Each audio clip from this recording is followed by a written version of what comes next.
अब दोस्तों बात ये आती है कि आप जब पॉक्सो का केस किससे लड़वाते हो या कोई भी वकील साहब जब पॉक्सो का केस लड़ते हैं तो आपको भी थोड़ी सी अपनी स्टडी कर लेनी चाहिए। इतना बड़ा कोई पॉक्सो एक्ट है नहीं दोस्तों। जब भी कभी ट्रायल चलाया जाएगा, अपराध सिद्ध हो गया तो वो गिल्टी माना जाएगा, मतलब दोषी माना जाएगा, पर पॉक्सो में ऐसा नहीं होता।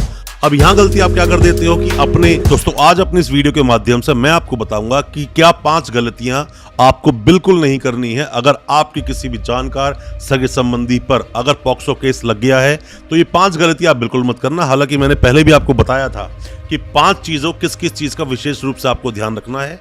अभी मैं गलतियां बताऊंगा जो गलतियां अक्सर आप करते हो अपने केसेस में, क्योंकि मेरा जो एक्सपीरियंस पर्सनली बोलता है पॉक्सो केसेस को लड़ने का, पॉक्सो एक्ट क्या कहता है और पॉक्सो के सेक्शंस क्या कहते हैं, उन पर जो हमारा पर्सनल एक्सपीरियंस बोलता है कैसे आप उन केसेस से निकलोगे और कैसे उन केस को अच्छे से लड़ पाए तो कन्विक्शन नहीं होगा। वरना कन्विक्शन रेट बहुत ज्यादा हाई है पॉक्सो में। पॉक्सो कोई भी अगर आपके ऊपर सेक्शन में अगर एफआईआर दर्ज हो गई तो जेल तो पक्की है दोस्तों। और कितने टाइम तक आप जेल में रहोगे, सालों साल जेल में रहना पड़ सकता है और साथ में कन्विक्शन भी हो सकता है। Protection of children from sexual offences जो ये एक्ट है 2012 का, 2012 में ये एक्ट आया, 19 में अमेंडमेंट आया, 19 के बाद और ज्यादा सख्त बना दिया गया इस कानून को दोस्तों।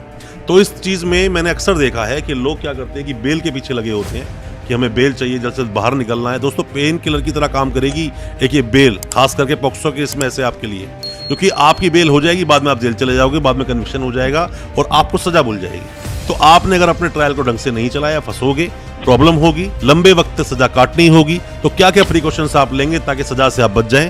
ज्यादा कुछ जानने के लिए पॉक्सो केस के बारे में क्या आपको प्रिकॉशंस लेनी है, सावधानियां रखनी है, ज्यादा कुछ जानने के लिए दोस्तों बने रहिए हमारे इस वीडियो के साथ। दोस्तों पॉक्सो एक्ट लाया गया कि छोटे बच्चे होते हैं जिनकी उम्र 18 साल से कम है, मतलब जो भी कोई 18 साल से कम है वो सभी लोग माइनर कैटेगरी में आ जाते हैं। पर बात क्या है कि यहाँ पर भी कैटेगरीज बांटी गई। कैसे बांटी गई?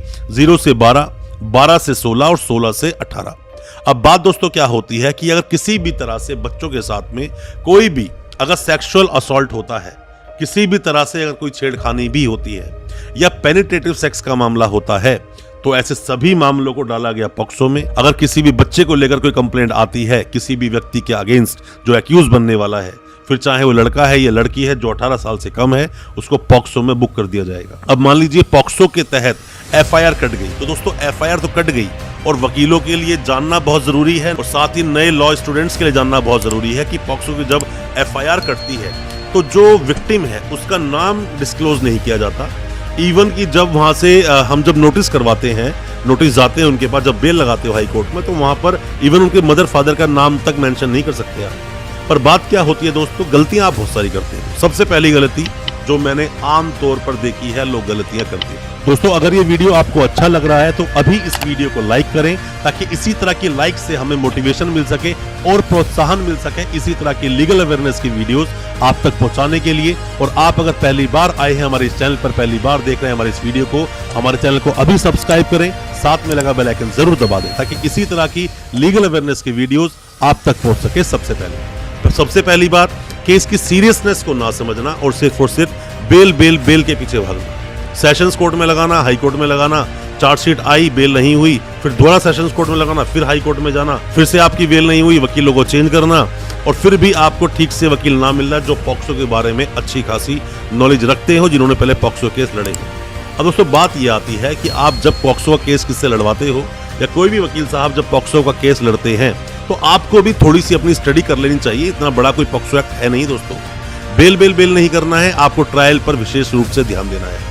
ट्रायल पर विशेष रूप से आप अगर ध्यान नहीं देंगे तो आपके साथ प्रॉब्लम खड़ी हो जाएगी और फिर आपको सालों साल लग सकते हैं बेल को लेंगे। दूसरी बात दोस्तों कि इसमें होता क्या है कि आपको, क्योंकि प्रिजम्पशन क्या बोलता है 29 के आप गिल्टी हो, यही बोलता है पॉक्सो एक्ट कि कोई भी जो एक्यूज आया है वहां पर वो उसे गिल्टी माना जाएगा। और अपने देश का कानून ऐसा नहीं बोलता। देश का कानून हमारा ये बोलता है किसी पर भी केस अगर हुआ है तो उसे गिल्टी मत मानो, उस वक्त गिल्टी मत, निर्दोष मानो। जब भी कभी ट्रायल चलाया जाएगा, अपराध सिद्ध हो गया तो वो गिल्टी माना जाएगा, मतलब दोषी माना जाएगा। पर पॉक्सो में ऐसा नहीं होता। पॉक्सो की प्रिजम्पशन थोड़ा अलग बोलती है। और अब यहाँ गलती आप क्या कर देते हो कि अपने फेवर में जो आपको एविडेंसेस लगाने हैं वो एविडेंसेस आप लगाते ही नहीं हो और एविडेंसेस ना लगाने की वजह से बाद में कन्विक्शन होता है, क्योंकि आप जब क्रॉस होता है तो उसमें सही से तोड़ नहीं पाते हो विक्टिम को, या फिर जो भी कोई सपोर्टिंग जो भी कोई एविडेंसेस थे आपके अगेंस्ट वहां पर आप ध्यान ही नहीं देते हो। चलो ये बात भी होगी। दूसरा पॉइंट, तीसरे पॉइंट, एक बहुत बड़ी जो गलती आप करते हो, जब आपने एफआईआर को पढ़ी तो एफआईआर में बहुत सारी कमियां हो सकती हैं, गलतियां हो सकती हैं। आप उस पर उसी वक्त कोई भी ऑब्जेक्शन या फिर देखा जाए तो कॉन्ट्रडिक्शन क्रिएट करते नहीं हो, या फिर आप ये मान लीजिए कि क्वेश्चन के लिए ऐसा कहां लिखा है कि क्वेश्चन नहीं हो सकती, ऐसा कभी नहीं होता। अगर हो सके उसके अंदर अगर ऐसे कुछ पॉइंट्स हैं जिसके आधार पर आप क्वेश्चन करा सकते हो। मान लीजिए जिस वक्त की घटना दी गई, मान लो दिल्ली में कोई अपराध हुआ, उस वक्त दिल्ली में आप थे ही नहीं उस महीने में, ये भी पॉइंट हो सकता है। या जिस बच्चे ने कंप्लेंट दी वो बच्चा कंप्लेंट देने गया ही नहीं, उसके फादर गए हैं, और जो बोलना चाहता था वो बच्चा, वो बोलना कुछ और, फादर ने कुछ और लिखवा दिया, वहां भी एक ऑप्शन उठा सकते हो। बहुत सारे पॉइंट्स बनते हैं जब एफआईआर पढ़ी जाती है दोस्तों, तो बहुत सारे पॉइंट्स आते हैं जिनके ऊपर आप ऑब्जेक्शन कर सकते हो, कॉन्ट्रडिक्शंस क्रिएट होते हैं और वहां पर जाकर आप उसको चैलेंज कर सकते हो। उससे अगली गलती आप क्या करते हो कि आप उसके अंदर जब चार्जेस फ्रेम होते हैं तो चार्जेस सिर्फ और सिर्फ कंसील करा लेते हो, उस पर बहस नहीं करते हैं बहुत सारे वकील साहब, या फिर आप भी नहीं बोलते बहस करने के लिए, क्योंकि आप लगे होते हो बेल के लिए। आप सोचते हो बहस होगी, 1-2 डेट और लग जाएंगी तो और समस्या हो जाएगी, अंदर व्यक्ति हमारा 1-2 महीना और रह जाएगा। पर आप ये नहीं जानते कि अगर चार्जेस सीधे कंसील हो गए, आपके पास कुछ बोलने के लिए है ही नहीं, तो बाद में कन्विक्शन हो जाएगा, सजा बुल जाएगी 20 साल की। अगर आपके इस केस में अगर सेक्शन 6 लगा है तो कम से कम 20 साल की सजा वहां पर बुल जाएगी। आप इसका ध्यान बिल्कुल देते नहीं। और भी जो गलती होती है कि जब भी कोई व्यक्ति, और प्रिकॉशन जो लेनी आपको चाहिए, जब भी कोई व्यक्ति, कोई भी एक्यूज जिस पर पॉक्सो केस लगा, वो जब जेल जाता है, वो कोई व्यक्ति तो जेल जाता है, बेल होती है, वापस आता है, तो आने के बाद वो अपने केस पर ध्यान नहीं देता, वो बस पर डेट वाइज वकील साहब को कर लेता है, जाता है आता है, बस केस को चलने देता है, केस पर ध्यान देता नहीं है, जो कि बहुत ज्यादा आपके लिए प्रॉब्लम क्रिएट कर सकता है। और आपका केस अगर अच्छे से नहीं चला, जैसा मैंने आपको बताया, प्रिजम्पशन है, प्रिजम्पशन ऑफ गिल्टी, आपको गिल्टी माना जाएगा। आपको अपने एविडेंसेस खुद जुटाने होंगे, क्योंकि ऐसे में एविडेंस आपको देने हैं, ना कि एविडेंस देने स्टेट को। यहाँ पर आप प्रूव करोगे कि आपने वो अपराध नहीं किया। आप जेल से अगर बाहर आए हो तो अपने केस पर अच्छे से ध्यान दें, और ध्यान देने के बाद आपको कोशिश करनी चाहिए और भी कैसे आप इस केस से निकल पाएंगे। मेरी एडवाइस दोस्तों आप सभी को ये है कि पॉक्सो केस को हल्के में तो आप बिल्कुल ना लें, वरना आपके साथ बहुत बड़ी समस्या खड़ी हो सकती है। एक और गलतियां जो आप सभी लोग दोस्तों करते हैं, 5वीं गलती मैं आपको बताना चाहूंगा कि कॉमन गलती है। कॉमन गलती है जो अक्सर देखने को मिलती है। अंदर जब कोई व्यक्ति जाता है, कोई भी अरेस्ट है, वो जेल में गया, तो अंदर जो लोग बैठे हैं वो अधूरा ज्ञान देते हैं आपको, अधूरा ज्ञान देते हैं। उस अधूरे ज्ञान से आप अपने वकील साहब से बहस करते हो, जबकि उसके फैक्ट्स को समझने की कोशिश नहीं करते।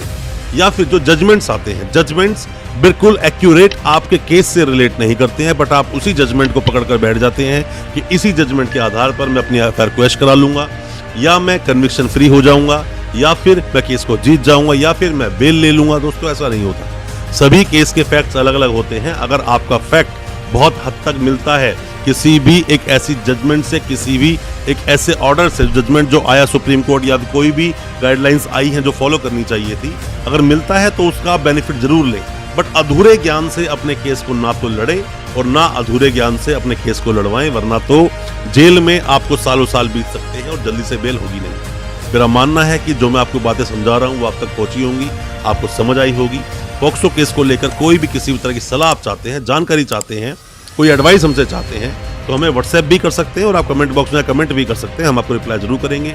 आपका कोई भी जानकर सगा संबंधी अगर जेल में है तो हो सकता है उसको निकलवाने हम आपकी कोई मदद कर सकते हैं। दोस्तों अच्छा लगा आज का वीडियो, हमारी वीडियो को ज़्यादा से ज़्यादा अपने दोस्तों, परिजन, परिवार में शेयर करें, ताकि वो भी अपने आप को कानूनी जानकार बना सकें। और दोस्तों हमारे चैनल को बिना सब्सक्राइब करे बिल्कुल मत जाना, सब्सक्राइब करें अभी हमारा चैनल, ताकि इसी तरह की और लीगल अवेयरनेस की वीडियोस आप तक पहुंच सके सबसे पहले। बहुत बहुत शुक्रिया दोस्तों, धन्यवाद हमारे इस वीडियो के साथ बने रहने के लिए।